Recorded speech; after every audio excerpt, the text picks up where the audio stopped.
और इस वक्त की बड़ी खबर, हेलीकॉप्टर हादसे में अपनी जान गंवाने वाले इब्राहिम रईसी को आज सुपुर्दे खाक कर दिया जाएगा। कल तेहरान में हजारों की भीड़ के साथ ईरान के supreme leader Ayatollah Ali Khamenei ने जनाजे की नमाज पढ़कर अपने सबसे करीबी लीडर को आखिरी विदाई दी।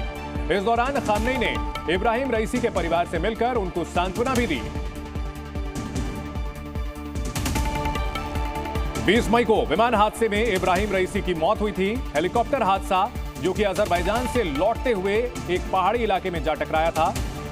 हालांकि यह हादसा सामान्य दुर्घटना है या फिर कोई साजिश, इस पर अब तक खामेनी ने कोई जवाब नहीं दिया है। वो 30 सेकंड जब रईसी के हेलीकॉप्टर का संपर्क दूसरे हेलीकॉप्टर से टूटा, इस दौरान क्या हुआ यह रहस्य अभी भी बरकरार है। रईसी की मौत के बाद ईरान में आक्रोश है। वो पश्चिमी देशों को रईसी की मौत का जिम्मेदार ठहरा रहे हैं। ईरान में इस वक्त अमेरिका और इजराइल के खिलाफ गुस्सा बढ़ता जा रहा है। इस बीच ईरान में रईसी के अंतिम संस्कार में हिजबुल्लाह और हूती जैसे आतंकी संगठनों के प्रतिनिधि भी मौजूद हैं, जो एक नए महायुद्ध की घंटी बजा रहा है। अमेरिका और इजराइल विरोधी लोगों का ईरान में लगने वाला यह मेला मिडिल ईस्ट से लेकर यूक्रेन तक वॉर को और भड़काएगा, यह भी तय माना जा रहा है। तेहरान में नम आंखों से लोगों ने रईसी को श्रद्धांजलि दी, लेकिन इस बीच रईसी की मौत को लेकर बड़ा खुलासा हुआ, जिसने क्रैश को लेकर कई सवालों के जवाब भी दे दिए हैं। आप भी देखिए, जिस शख्स की मौत साजिशों के फेरे और सवालों के घेरे में है, उसके साथ आखिरी 30 सेकंड में क्या हुआ था। इस सवाल का जवाब ईरान में मातम मना रहे लोगों को भी देखना चाहिए था।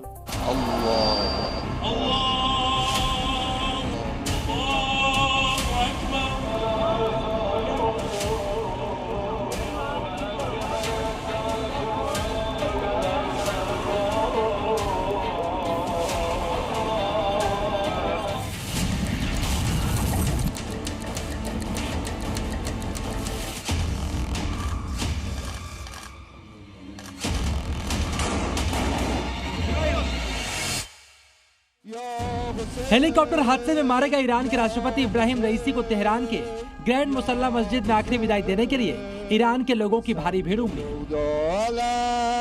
यहाँ पर लग रहे मातमी नारों को सुनकर यहाँ मौजूद लोगों के दुख का अंदाजा लगाया जा सकता है। रईसी के दुश्मन उनसे जितनी नफरत करते थे, समर्थकों के बीच वो उतने ही लोकप्रिय थे। आज जो आंखें नम दिखाई दे रही हैं, वो इसकी गवाही भी दे रही हैं।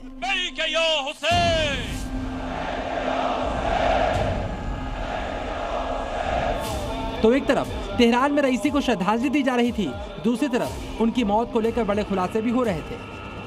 जो 3 हेलीकॉप्टर रईसी के काफिले में शामिल थे, उसमें बैठे इब्राहिम रईसी के चीफ ऑफ स्टाफ ने अब रईसी के उन आखिरी 30 सेकंड्स के बारे में बताया है, जिसने ईरान से उनका राष्ट्रपति छीन लिया।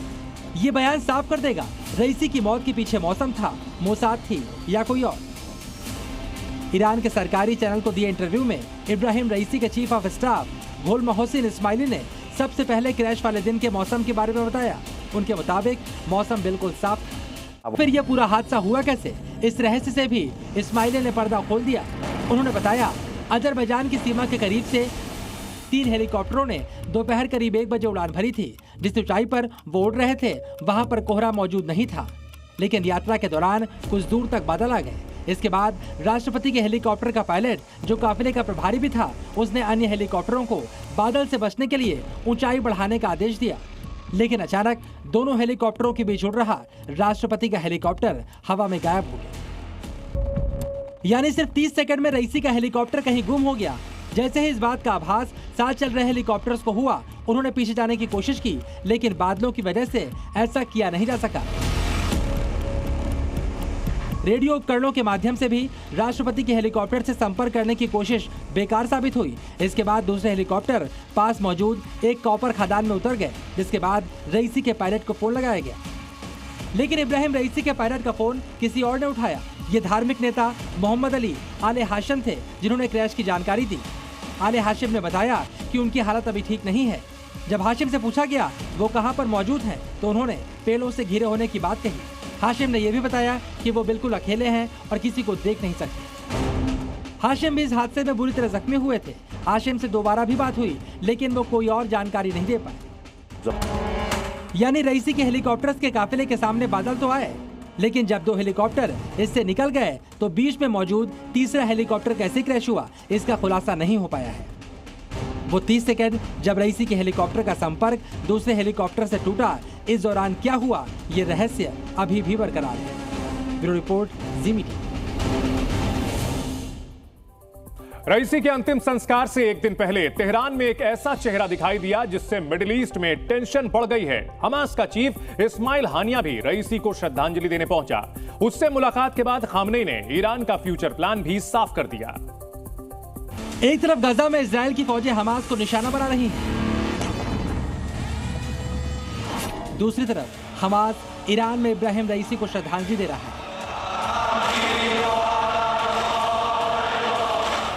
तेहरान से आई तस्वीरों में हमास का टॉप लीडर इस्माइल हानिया भी नजर आया, जिसकी तलाश में इजराइल ने आकाश पाताल सब एक कर दिया है। हानिया ने ईरानी राष्ट्रपति इब्राहिम रईसी को श्रद्धांजलि दी और इसके बाद धार्मिक नेता अयातुल्लाह खामेनेई से मीटिंग भी की। मीटिंग के बाद इन दोनों का जो बयान सामने आया, उसने दुनिया की चिंता बढ़ा दी है। खामेनेई ने अमेरिका और इजराइल के खिलाफ लड़ाई के लिए हमास की तारीफ की है। खामेनेई के बयान ने ईरान का फ्यूचर प्लान भी साफ कर दिया है। ये बयान बताता है कि अब ईरान इजराइल और अमेरिका के खिलाफ अपनी मुहिम तेज करेगा। ईरान हमास को गाजा में और मजबूत करने की कोशिश करेगा। इसके अलावा पश्चिमी देशों के खिलाफ ईरान का रुख और कड़ा होने वाला है और दुनिया के सामने हमास के नेता से मुलाकात और उसकी तरफदारी करके ईरान ने यह भी साफ कर दिया है कि इस्लामिक देशों का खलीफा बनने की उसकी कोशिश लगातार जारी है। यानी मिडिल ईस्ट की आग अभी और भड़कने वाली है। रईसी की मौत के बाद इजराइल शक के घेरे में है, लेकिन अपने जाने दुश्मन को ईरान में देखकर नेतन्याहू और भड़केंगे, इससे भी किसी को इनकार नहीं होगा। शक इस बात का भी बढ़ गया है कि हानिया को तेहरान ने शरण दी। वैसे ईरान में रईसी के फ्यूनरल में हिजबुल्लाह और हूती जैसे आतंकी संगठनों के प्रतिनिधि भी मौजूद रहेंगे। वहीं आज परमाणु युद्धाभ्यास करने वाले रूस के राष्ट्रपति पुतिन भी रईसी को विदाई देने आने वाले हैं। अमेरिका और इजराइल विरोधी लोगों का ईरान में लगने वाला मेला मिडिल ईस्ट से यूक्रेन तक वॉर को और भड़काएगा, ये भी तय है। ब्यूरो रिपोर्ट, जी मीडिया। भारत के उपराष्ट्रपति जगदीप धनखड़ ने ईरानी राष्ट्रपति रईसी को अंतिम विदाई दी है। भारत की ओर से जगदीप धनखड़ ईरान पहुंचे और राष्ट्रपति इब्राहिम रईसी को अंतिम विदाई दी। भारत और ईरान दोनों के बीच काफी मधुर संबंध हैं। ऐसे समय में जब ईरान पश्चिमी देशों के प्रतिबंध का सामना कर रहा था, तब भी भारत के साथ उसके संबंध अच्छे बने हुए हैं और इसी को दर्शाने के लिए भारत की ओर से उपराष्ट्रपति जगदीप धनखड़ इब्राहिम रईसी को श्रद्धांजलि देने के लिए पहुंचे। जी